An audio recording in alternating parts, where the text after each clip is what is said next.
Um, I was happy with our guys' effort tonight. I feel like we battled and competed for 40 minutes. But they're a very good basketball team. Um, at every position, they're very, very good. So we came out. I thought we had a great start. And much of the time we end up having a scoring drought. And we saw that in the middle of the first half. And a lot of it was our own fault.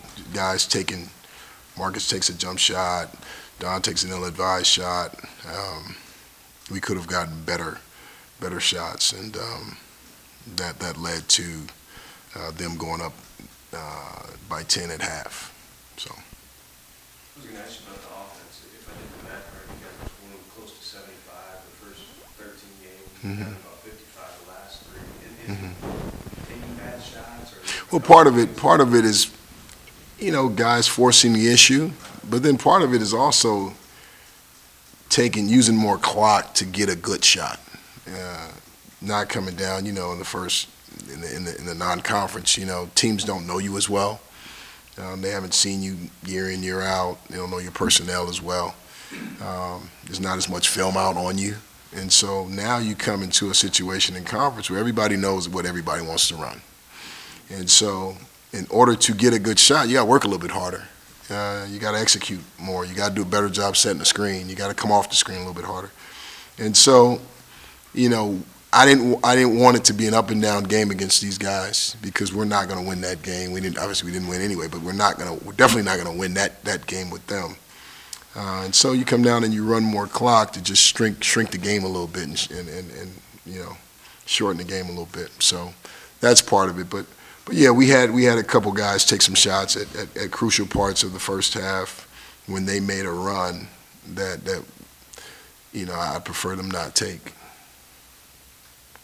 Justice has been taking a lot more shot attempts in the last 3 or 4 games. Is that something you have talked about, or is that something you kind of just... No, today was more of a focus on him getting looks because we felt like that was our only real mismatch.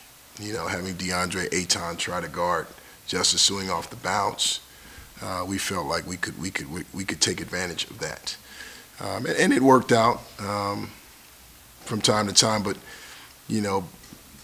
then he got to the line 14 times, didn't capitalize as much as we wanted with 7 for 14 from the free throw line. But we knew that was the one area where we would have an advantage with them having 2 7-footers trying to stay in front of a guy like Justice, and so. There was more of a focus to get him looks today. Marcus Lee was able to stay out of foul trouble today, but only 4 points, 2 rebounds. Would you like to see him be more aggressive on offense? He actually didn't stay out of foul trouble. He picked up his second with 8 minutes to go in the first half. I would like to see him just be more hungry down there in the paint. He's a talented young man, and he's a senior. He's and 5th-year senior, and he's been in big games time and time again in his career. And so, I just like to see him be more aggressive down there, and so yeah, it would be nice. He got into foul trouble. We were able to put him in the second half, but. Sometimes with him, interesting enough, is he gets in a foul trouble. He starts the game off well. Like against Washington State, he goes 3 for 4. Then he gets into foul trouble, and then he sits, and then he has to sit at half, and then he comes back, and he's not the same. And so I worry about that with him when he picks up fouls early. Coach, continue to have problems defending the 3, but today you got to also defend the lottery pick in the middle. How do you try to balance your... You kind of have to pick your poison at that point. Do you want those guys hurting you, Ristic and Ayton? Do you want them hurting you in the paint, getting your guys in foul trouble? Or do you play the zone and kind of keep it tight and, dare them to miss the long 3? They made the long 3 tonight. Guys that don't normally shoot the ball. Parker Cartwright goes, he goes 4 for 6 from 3, and he's not even a high volume shooter like that, you know. But he saw opportunities and he knocked them down, and that's part of playing against a veteran player. You were talking about there's much more scouting in the conference. Mhm. You think people are looking at what you do defensively and find holes in that zone to shoot the perimeter? I think they're seeing what other people are shooting against us, and they come in with a little bit more confidence, thinking that they can make shots. Not that they're finding holes. They're just, their coaches are saying you probably can get good looks. And we had to make the adjustment at half. Our wings were doing a poor job on the swing, getting out to their wing shooters and waiting for the bump. And so we made the adjustment at halftime and did a better job in the second half. But at that point, now you've let a guy see himself hit a couple shots, and so it's tough. I take it your opinion on Ayton didn't change? No, absolutely not. He's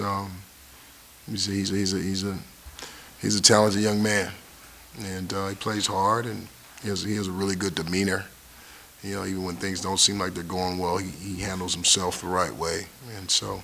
He was 9 for 11. It went pretty well for him most of the night. No, he's really good. It's really good. You guys forced 11 turnovers in the first half for 12 points off those turnovers. Mm-hmm. Was there anything specific you guys were doing to kind of force those turnovers early?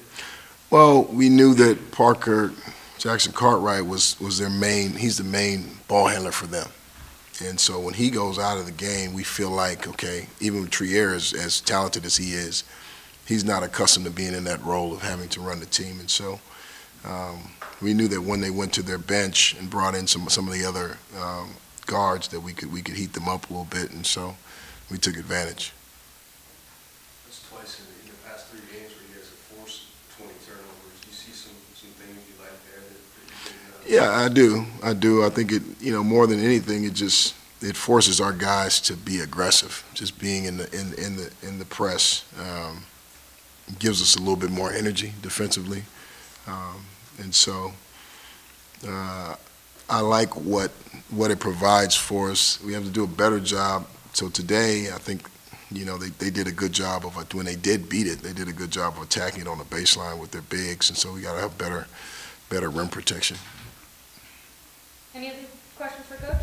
Coach, what do you think of your press today, and then also on the other side of your guards and the ball and the ball screen? I thought the press was good today, indicative of 21 turnovers and 14 steals for us. Our guards have to do a better job of being able to handle when they blitz out on us, when they double team the ball screens, being able to handle that pressure and being able to be tough with the ball and make the right decision. So that's something that we have to continue to work on. Thanks, everyone. Thanks, guys.